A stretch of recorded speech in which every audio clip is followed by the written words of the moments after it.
Sa video na 'to, i-she-share ko sa inyo yung 10 na go-to perfumes ko, designers tsaka niche. So, lalagpas ng 10 yung ime-mention ko dito o yung ipapakita ko sa inyo kasi ang hirap pala kapag nag-set ka ng specific number. Katulad dito, nag-set ako ng specific number, 10. Pero habang nililista ko, may ine-erase din ako. Tapos papalitan ko ng iba. Tapos ganun din sa ibang items. So naisip ko, instead na i-erase ko at palitan, i-mention ko na lang din sa inyo. Tapos i-explain ko na lang din yung rationale kung bakit pinapalitan ko or parang nahihirapan ako mag-decide. Simulan na natin. Una, Dior Homme Intense. So, sobrang popular nito, sobrang sikat. Hindi ko alam kung nag-die down na yung hype dito, pero siguro for my age, hindi na mawawala tong yung hype nito. Hindi ko siya laging magagamit. May mga specific occasions lang siyang binabagayan. Pero yung mga specific occasions na yon, ang hirap niyang palitan. So, kung gusto ko lang yung medyo sophisticado for, halimbawa, date night or night out na medyo sophisticated, yung noticeable yung sillage, may projection din naman siya na maganda, pero hindi siya makakaistorbo. Halimbawa, dinner, ganyan, with your partner. Noticeable eh. Ang pleasant nung amoy, ang inviting. Pero hindi siya nakakastorbo. Dinner kasi 'di ba pagkain. So parang imaginein mo na lang kung nagpo-project tas nag-iiwan ng malakas na sillage din yung perfume na gamit mo. Ang lakas ng tendency na parang maka-interfere dun sa lasa ng pagkain. 'Di ba? Naamoy mo yung perfume ng katabi mo tapos naghahalo dun sa amoy ng pagkain. Ito, may something sa kanya na hindi siya ganun eh. Sa akin parang okay siya eh, pang ganong type ng mga lakad. So, Dior Homme Intense, very popular dahil dun sa iris niya, iris lavender. Na yun nga, ang sophisticado, ang powdery, sabi nila lipsticky. So, kung familiar guys sa amoy ng lipstick, siguro. Siguro yung mga flavor ba yung tawag dun. Siguro, matagal na kasing part ng cosmetics yung type of scent nito. So, kaya nako-compare dun yung amoy. Pero very manly, kahit sabihin mong lipstick yung amoy. Very manly na sobrang okay talaga siya for date nights tsaka night outs. Hindi ko siya nakikita mag-work sa mainit. Kaya laging may night, 'di ba? Date night, night out. Parang bagay lang siya sa mas malamig. Doon siya mag-work ng mas okay. Yung next sa listahan, kinuha ko pa dun sa cabinet kasi hindi ko na hinahalo dito. Aqua Amara Bulgari. So sa mga hindi nakakaalam, discontinued perfume to. Hindi ako sure kung kinontinue kasi 'di ba minsan ganun. May mga dinidiscontinue na linya ng pabango. Tapos bigla-bigla may ilalabas nila ulit. Pero dito as far as I know, discontinued siya. Kaya naghanap talaga ako nung alternative for this eh. Na nandun sa isa kong video. So anyway, yung type of scent niya is aquatic, fresh, citrusy. Ito yung tipo ng pabango na pwedeng itapat kay Acqua di Gio Profumo. Salty freshness. Sa totoo lang kung papipiliin ako, Acqua di Gio Profumo or ito talagang pipiliin ko eh. Para sa akin lamang to ng konti. Siguro preference na lang din, pero mas type ko to eh. Yun. Kung na-try nyo na to, tsaka yung Profumo, tas iba yung opinion nyo, palagay naman sa comment section para for discussion. Lagi ko sinasabi, di ba? Better discussion. So, yun. Since discontinued na siya, tinatabi ko na lang, hindi ko na hinahalo dun sa ibang perfumes. Hindi ko na rin siya regularly ginagamit or halos hindi ko na nga talaga ini-spray kasi tinatry ko na siya i-preserve. Pag gusto kong amuyin, halimbawa, nakahanap ako ng alternative ng clone. Tapos, syempre, parang pag naamoy ko yung clone, tapos sabihin ko, parang kaamoy ito nung Aqua Amara. The only way to prove, side by side mo di ba? So, kadalasan gano'n na lang yung paggamit ko sa kanya. Pero sobrang okay to. Yung amoy niya is yung pakiramdam na naglalakad ka sa tabing dagat sa umaga. Malamig, presko, yung breeze, 'di ba? Yung hangin pag tumatama sa iyo kasi dagat, 'di ba? Umampas yung hangin, ganyan malamig. Tas early morning. Tas gets mo yung salty eh. Yung hindi yung salty na parang sa pagkain na Sabi nila 'di ba 'pag pinagpapawisan parang ang alat. Hindi gano'n sa sense, iba yung ano, iba yung explanation. So, salty freshness. Yung tinatawag nga na aquatic kung pagdating sa accord. So, yun. Bulgari Aqua Amara. Kung makakahanap kayo ng ganito or ng alternative na ito, tapos mahilig kayo sa mga aquatic, citrus, mga freshies, try nyo kasi okay talaga siya. Okay, next sa listahan, pang ilan na? Pang 8, no? Number 8. JPG Ultra Male. Sino ba hindi nakakakilala sa Ultra Male sa ating mga lalaki, di ba? So, mas kilala bilang clubbing scent, party fragrance, panggimikan, matamis, beast mode. So, very popular siya. Actually, hindi lang naman sa opening eh. No? Sasabihin ko kasi sana very popular siya because of the opening. Kasi may pearl, may mint na parang bulusok ng freshness, pero sweet. Tapos magta-transition, magiging matamis, magiging matamis. Magiging malinamnam na matamis.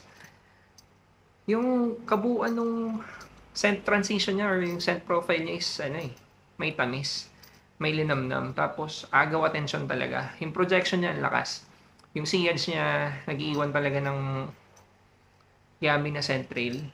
So, hindi ko nakikitang mawawala to dun sa mga pabango na hype. Kung may gimmick ka sa gabi, kung may attendan kang party, tapos na yung Pasko eh, Christmas party sana sabihin ko. Ang daling niyang ituro na gamitin kasi kung gusto mo magtawag na attention sa isang party, isa to dun sa mga pwede mo talagang gamitin. Ito kasi yung tipo ng pabango na pagpasok mo sa venue, i-announce niya yung presensya mo. Pag naglakad ka, may iwan yung amoy mo. Kasi yung amoy sobrang inviting, sobrang, sabi ko nga kanina, yummy. So kung ganun yung type ng scent na gusto mo, na parang may naiiwan yung aura mo, kasi na-announce mo yung presence mo. Ito yun. Hindi ko lang siya nakikitang bagay pang office sa pang school. Or kung gagamitin doon talagang lesser sprays, baka isa, dalawang spray lang. Kasi ang lakas talaga niya. Huwag nyo gagamitin sa mainit kasi makaka-choke talaga. Sobrang cloying, sobrang ang lagkit talaga nito sa mainit eh. So kahit nasa Pilipinas tayo, nagagamit ko siya. Sinasabi ko, di ba, huwag nyo nga gamitin sa mainit. Pero pagdating kasi sa gabi, mas okay na eh. Hindi siya mahirap hanapan ng okasyon na paggagamitan. Wag lang talaga sa mainit. Yun. JPG Ultra Male. Next sa listahan, Thomas Cosmala. Hirap basahin na ito eh. Apres Lamor. Mas kilala natin to sa frag community na TK4. So si TK4, may EDP o de parfum, saka may elixir de parfum. So, ang tanong lagi, ano pagkakaiba or which one is better? Yung tanong kasi na which one is better, mahirap sagutin kasi sobrang subjective ng sense of smell, di ba? So sa akin, sa madaling sagot or sa isang diretsong sagot, para sa akin yung eau de parfum mas matamis. Ito, mas smooth yung elixir. Para sa akin, ang konti lang nung diferensya nila in terms of scent. In terms of performance, pareho silang nuclear. Pagka gusto mo talaga ng atensyon, ito. Gusto ko siya ikumpara kay Instant Crush ng Mancera. Ito yung upgraded version. Kung familiar kayo sa Instant Crush by Mancera, ang lakas mag-project noon, nag-iwan din ng scent trail. Ganon din to, pero taasan mo pa ng konti. Mas mas mataas na tier. Mas sophisticado din yung amoy. So, ang scent profile nito matamis, woody, may pagka-musky, medyo may pagka-powdery. Pero ang mas tawag dito, ang mas tumatatak talaga sa kanya is yung bukod sa scent profile na sobrang okay performance. Projection, sillage. Madalas kapag ginagamit ko to, hindi lang ito. Kasi parang, mamaya ko pa sana i-mention isang perfume eh. So anyway, banggitin ko na dito. Si TK4, nilalayer ko kay Mishane Hasibat. Nuclear din, di ba? Pareho silang nuclear.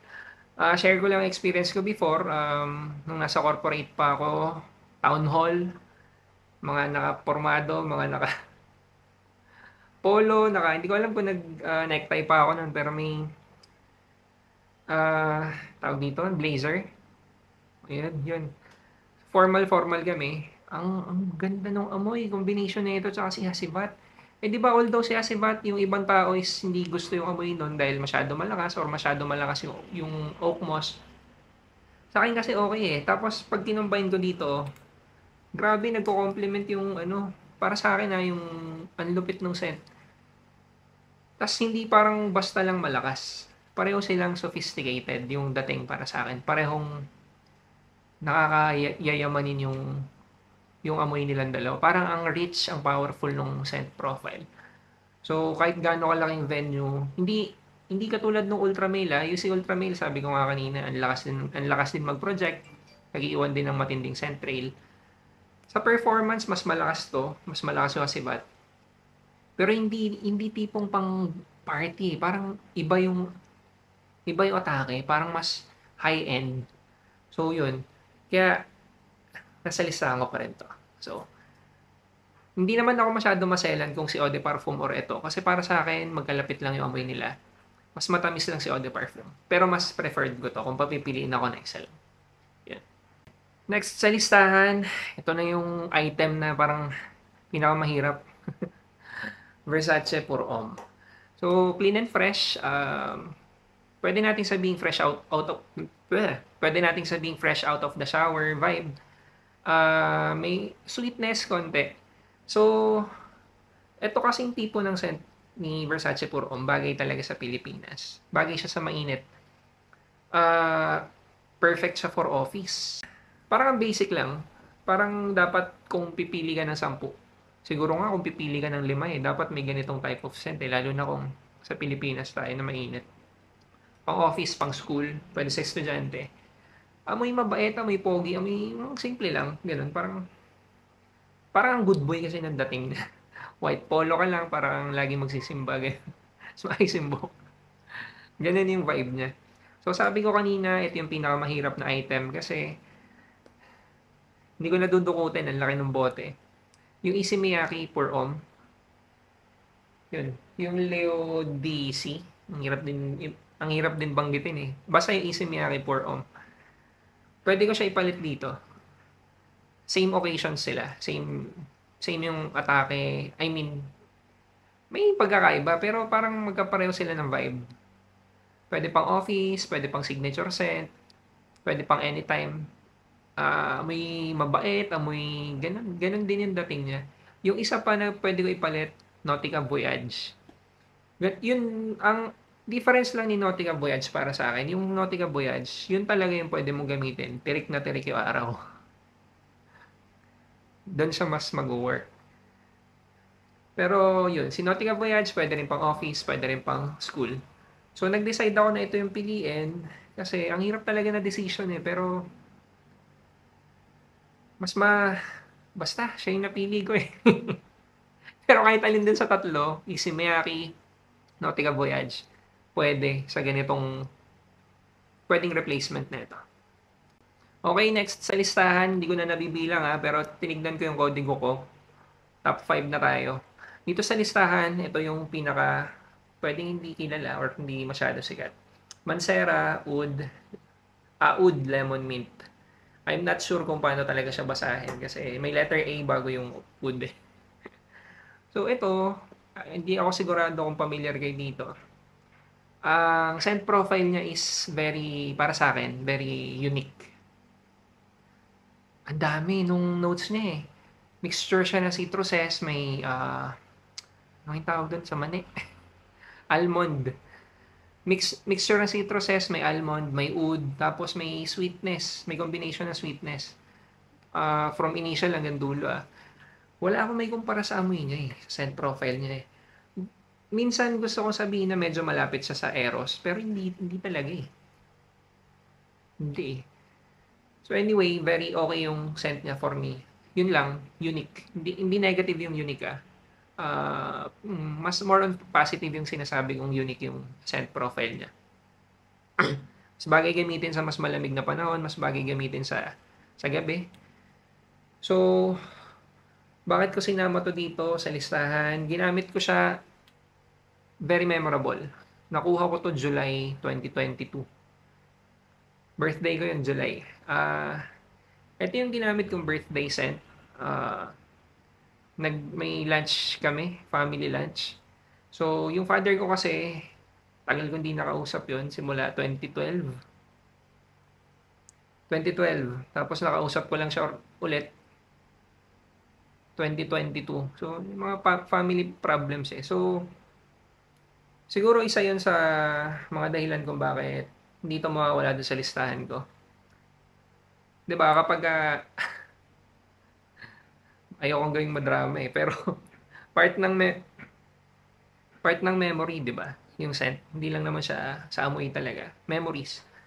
So tumatak na yon. Bukod sa gusto ko din talaga yung scent profile niya, yung performance niya is sobrang wala akong masabi. Pag Mancera, parang trademark na Mancera na performer. Hindi ko masyadong i-detalye yung amoy. Separate video talaga dapat yung pag-explain ng scent niya. Pero sobrang dami niyang notes. Tapos, wala akong may kumpara directly na perfume. Ang unique ng scent profile. So, pero kung naghahanap kayo ng something, yun, something unique na may pagka more on the sweeter side, pwede nyo i-try ito. Lalo na kung gusto nyo ng very strong yung projection. Tapos, ganun din yung sillage. Naiiwan yung amoy. Hindi bagay sa mainit. Taliwas dun sa taliwas sa sinasabi ng marami, lalo na yung mga western reviewers na ano daw, freshy daw yung Oud Lemon Mint. Hindi to freshy eh. Malagkit to kapag ginamit mo sa mainit. Sa mga nakasubok na, lagyan nyo sa comment section kung agree kayo sa akin. Bilang Pilipino na nakatira sa Pilipinas, tingin ko hindi to bagay sa weather natin. Pwede pang gabi, pwede pang air condition setting or sa malalamig. Yun. Mancera Oud Lemon Mint. Oud Lemon Mint. Okay, yung top 4. Wala, kilalang kilala na to. Kilalang kilala na to. YSLY, DP, Eau de Parfum. Explain ko pa ba kung bakit? Ang hirap niya alisin sa top, kung may top 10 ka na perfumes, ang hirap niya alisin. Lalo na kung, hindi, panlalaki naman talaga eh. Bilang isang lalaking fraghead, ang hirap niya alisin. Hindi sa nakikiuso kayo, di ba sobrang sikat niya? Kumbaga kahit sinong reviewer yung mag-review na ito, positive talaga yung sasabihin eh. Hindi dahil dun eh. Kumbaga pag na-try mo siya, pag naamoy mo siya, ang laki talaga ng chance na magugustuhan mo siya. Kahit gaano ka sabihin natin subjective ang sense of smell, magkaiba tayo ng choices. Ang para siyang droga na hihilahin ka talaga niya na gamitin mo ako ulit na magustuhan mo ako na magustuhan. Yun.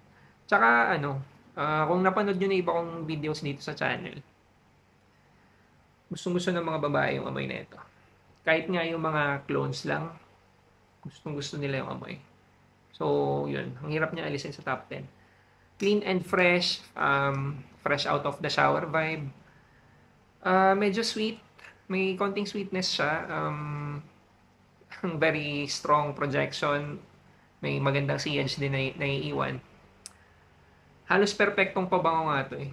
Lalo dito sa weather ng Pilipinas. Although, wag dun sa sobrang init kasi may sweetness siya eh. So, may tendency rin siya na maka-choke dahil ang lakas nga niya mag-project. Tsaka, nag-iiwan din ang malakas na sillage. So, yun. YSLY Eau de Parfum. Okay, top 3. Nakikita ko na yung battery ng camera, nalolobat na. Versace Puro Homme, sorry. Versace Eros. Top 3, Versace Eros. Kung lalaki ka, dapat part to nung tinatawag na staple na mga perfumes. Basic, kumbaga. Parang hindi ka pwedeng walang Versace Eros eh. Para sa akin majority ng lalaki, ganun. Kasi ulitin ko, subjective nga ulit. Pero yung scent profile niya, gusto-gusto ng mga babae. Gusto mo rin eh, bilang lalaki, magugustuhan mo rin yung amoy niya. Pero mas gusto ng mga babae. So, okay yung projection, Hindi yung super lakas, hindi siya nuclear level, pero kumbaga above average, strong. Si Yaj, ganun din, nag-iiwan din siya ng inviting na scent trail na may, kumbaga may power din. Scent profile, ito yung gayuma ng mga pabango para sa akin. On the sweeter side siya, yung opening niya is kinda fresh and sweet at the same time. Kasi may mint. Green apple, may mint, may no, yung citrus niya, nakalimutan ko pa. Lemon. So, okay yung opening niya, pero pag nag-transition siya pa mid hanggang dry down, matamis na ang smooth. So, Versace Eros. Ang favorite ko sa Eros is yung Eau de Toilette, kaya ito yung pinakita ko. Yung Eau de Parfum is okay din, yung Parfum is okay din. Yung Flame, medyo iba, pero pagdating sa dry down, lumalapit din dito yung amoy. Pero ako sa Eros line, okay, top 2. Sauvage, Dior Sauvage. Eau de Toilette din ako dito eh. Mas gusto ko to kaysa sa Eau de Parfum. So, debate naman yan online kung ano yung mas mabango. Pero para sa akin, mas gusto ko yung Eau de Toilette. Parang mas manly eh. Parang mas lalaki, ganun. Mas may roughness. May metallic vibe, clean and fresh din, pero maangas. Projection niya, malakas din. Si edge niya, ganun din, malakas din. Yung projection niya parang in your face talaga for the first few hours. Ang hirap din hindi piliin nito. Whether nasa Pilipinas ka or nasa mas malamig ang bansa, mag-work siya. Hindi ko nga masabi na much better siya for mainit lang. Kasi okay din siya kahit sa malamig eh. O sige, sabihin na natin lamang ng kaunti yung performance niya pag nasa mainit ka. Kasi clean and fresh. Okay. So kahit na mainit, na may presko ka, tapos yun, maangas nga yung dating, gusto rin siya ng mga babae, hindi pa lang nila inamin. Hindi pa lang nila inamin. Mas gusto kasi nila yung amoy ng Eros. Pero, ayun, siguro ang explanation ko doon kung ba't mas pinipili ng mga babae yung amoy ng Eros. Kapag sa paper strips, pag naamoy nila to sa lalaki, na kumbaga, may forma or may tindig na mas maayos, or may tsura, mas ma-appreciate nila kaysa yung sa paper strip. Yung minimension ko pala ngayon in relation kasi dun sa isang video dito sa channel.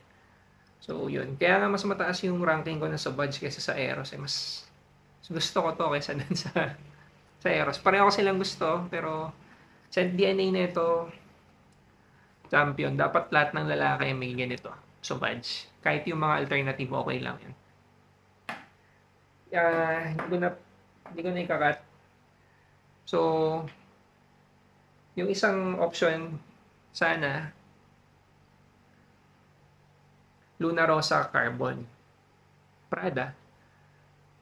Magkaamoy sila ng Sauvage. Medyo malapit. May metallic vibe din. Pero, wala yung angas na palitan ng pagiging sophisticated, pagiging social.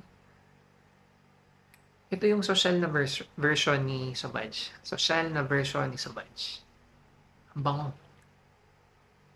Siguro kung ikukumpara ko lang sila ni Sauvage, better yung performance ni Sauvage, mas in your face si Sauvage, pero dito kasi parang inalis yung angas ni Sauvage eh. Pero ginawa siyang, kumbaga kung si Sauvage yung may pagka-rough na lalaki, ito yung may pagka-boy next door na tipo ni Sauvage. Bango. Mas gagamitin ko pa rin si Sauvage, pero kung halimbawa may occasion na gusto ko yung Sauvage scent DNA, pero parang wag yung rougher na type o yung na type of scent. Luna Rosa Carbon.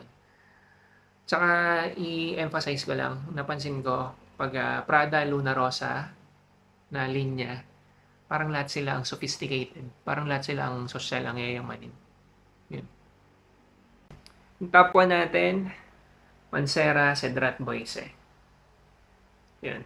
So baka nagtataka kayo na iba yung angle ng camera. May record na ako kanina pero nung sinesave ko na sa phone, wala siyang audio. So inulit ko. Buti na lang, ito lang.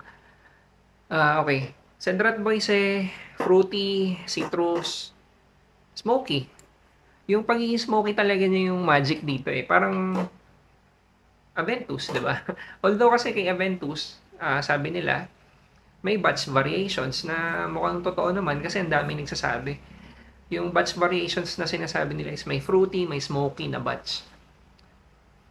I-special mention ko si Aventus, si Creed Aventus. Kung hindi issue ang pera, Creed Aventus talaga yung number one dito sa listahan ko. Pero since ang laki nung diferensya, 20,000 yung Aventus eh. Mga 1/4 lang to nun. Laki, di ba? Laki ng difference. Similar yung core ng scent DNA nila. Pero pag naamoy mo silang dalawa, alam mo kagad yung pagkakaiba. Madi-distinguish mo. Similar sila ng amoy, pero magkaiba din. Ganun. Kwento ko lang yung bad experience ko dito. Sa mga hindi pa nakapanood ng video ko neto, dito sa channel, ginamit ko to 2022 yata, nakakalimutan ko na kung anong year eh. Pumunta kami sa Subic, family, kasama ko yung wife ko. So mainit nun, tapos pagbalik namin sa kotse, palit akong damit, palit akong t-shirt. Napadami yata yung spray ko nito. Pagpasok ng wife ko sa kotse, ang pangit nung reaction niya. Yung alam mo nang, yung pumasok na agad sa utak ko na alam ko na naamoy niya, tapos hindi niya nagustuhan. Sabi niya nakakahilo, amoy air freshener daw, yung pine tree. Yung mga nasa taxi dati or hanggang ngayon yata, yung mga nasa FX sa bus. Eh di ba kung batang 90s ka, alam mo nakakasuka yung amoy nun, di ba? So parang ganun yung reaction niya, nakakasuka, nakakahilo. Before niya yung sabihin, hindi ko yun maiisip kasi bango talaga ako dito. Pero nung minention niya yun, parang, oo nga no, pwede nga, may resemblance nga sila. Hindi ko sinasabing ganun yung amoy nito pero may resemblance. Para sa mga ilong or pang-amoy na katulad nung sa wife ko na medyo sensitive sa mga citruses, sa mga sharp na amoy. So, ganun yung dating na ito. Lalo na kung na-overspray mo, lalo na kung ganun, mainit, kulog. Kasi kabubukas na ng kotse, yung aircon, syempre hindi pa naman malamig. Tapos, yun, kulog nga. So, yun, kinuwento ko lang.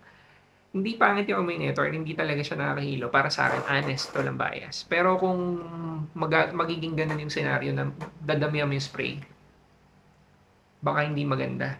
Ang lakas kasi ng projection saka ng in terms of performance, sobrang okay to. Sobrang long lasting, lakas ng projection. Nag-iiwan ng okay na siyaj, ang ganda ng scent trail. Actually, mas magical nga yung scent trail niya for me eh. O hindi, sige both. Yung projection tsaka yung scent trail. Pag naamoy mo kasi siya sa hangin, or pag naamoy siya ng tao sa hangin, mas madaling ma-appreciate. Kasi yung aamoyin mo siya directly or mas malapit. Yun kasi yata yung mas masakit sa ulo kasi matapang. Pero pag na-pick up mo lang siya sa hangin, sigurado ako compliment. But based on experience na rin eh. Yung biglang may magsasabi, pagpasok ng kwarto, sino yun? Ang bango yung ganun. Based on experience. Bagay sa weather ng Pilipinas, kaya definitely pwede talaga ito pang sa atin eh. Kung pipili nga lang ako ng isang pabango, ang hirap no, isang pabango. So Bards, kasi kung pipili ka lang ng isang pabango, sa Pilipinas ka, dapat yung bagay talaga sa weather ng Pilipinas. So isa to sa top considerations ko kung isang pabango lang. Pwede rin siyang pang signature scent sa weather ng Pilipinas. Mag-work din siya kahit malamig. Sobrang okay talaga yung amoy niya. Isa pang experience ko dito sa wife ko, gumagawa rin yata ako ng video, no? Nag-spray ako dito. Nandun yung wife ko, mga ilang meters away. Tapos maya lumabas siya. Sabi niya, ano yun, ang bango. Hindi naman niya kasi kabisado yung mga amoy. Kung nag-spray ako na malapit siya dito, baka hindi niya nagustuhan kasi matapang. Pero since malayo siya, na-pick up niya, compliment niya, nagustuhan niya. So, ganong tipo siya. Medyo malakas talaga, medyo powerful. Isa pang similar scent DNA nito yung Nishaneha Sibat. Pero mas malakas yun. Tsaka mas malakas yung oak moss, yung earthy na vibe nun. ito is more on fruits, citrus, tsaka yung smoky nga, doon sa dry down, yung pagiging woody. May pagka-creamy na wood, ganun. Ang ang bango ng pagiging smoky niya. So, mahaba na yung humaba na yung sa top 1 natin. So, hindi ko alam kung nagustuhan niyo yung video, palagay na lang sa comment. Kung okay lang, share niyo na rin yung top 10 niyo. Hirap pumili, pre. Promise. Yun lang. Maraming salamat. Magsi-640 subscribers na tayo. I-mention ko na rin dito yung regarding dun sa pag-giveaway. Nakapili na yung asawa ko ng 3. So, sabi ko kasi 5 yung giveaway, di ba? Tignan ko kung matapos kami mamayang today or tomorrow. Basta definitely this week, i-announce na namin kung sino yung 5 nanalo. Thank you.